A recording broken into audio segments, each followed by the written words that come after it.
سلام دوستان، اومدیم یه ویدیوی ماینکرافت و ماینکرافت معمولی نیست. هر مابی رو بکشم بهم آیتم اوپی میده، الایترا دیگه، نمیدونم بلاک دایمن، بلاک آیرون، دیگه اصلا هر چی دلتون بخواد. و اینکه الان ما خیلی هدفمون سخته، یه استک دایمن و دوستان یه استک دایم اینا بازیشون شد.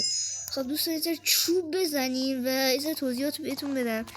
هدف اون یه استک دایمنده و اینجا چوب بزنیم. یه استک دایمند خیلیه چون مود آسونیه. و دوستان اگرم بمیرم حالا چی میشه؟ اگر بمیرم باید شمارم لو بدم به همراه آدرس خونه.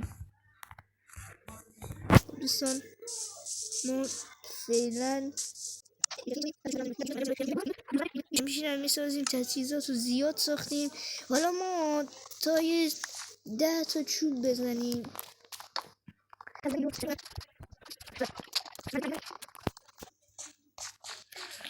یه گوزمند علی هم بزنیم.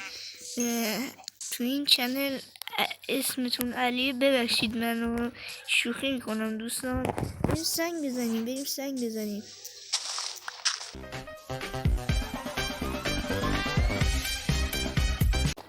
برو باشی بریم بالا. 4 تا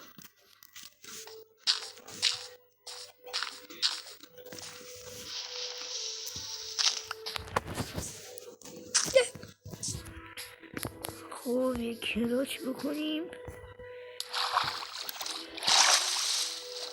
برای خودم تخم اومدم کلاچ کردم. همینطوری کلاچ نمیدونم فاز گرفتم کلاچ اومدم یه گفتن یا خدا منبع زامبیه اینجا. کرافتینگ بذاریم اینجا، وسایلمون رو انگی کنیم. دوستان سنگی کنیم. بله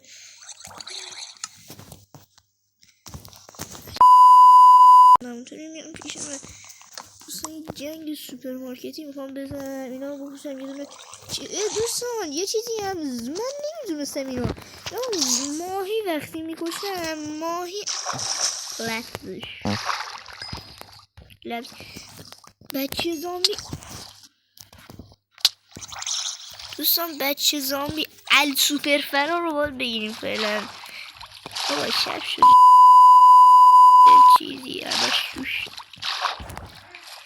امیدوارم زامبی نیومده دنبالم و چند یه دونه ماهی یه دونه میخوایم. هیچی نداره، یعنی بعضی موقع پوچم میفته. به خاطر همین به دلفینه یه ماهی خام میتونم بدم. نقش گنج پیدا کنم، ولی حوصله نقش گنج رو ندارم. چند تا ماهی میکشیم نگاه نمیکنیم مثلا چی میده. حالا شاید اینجا معلوم بشه، اشکال نداریم. نفس بگیر برو آی بابا این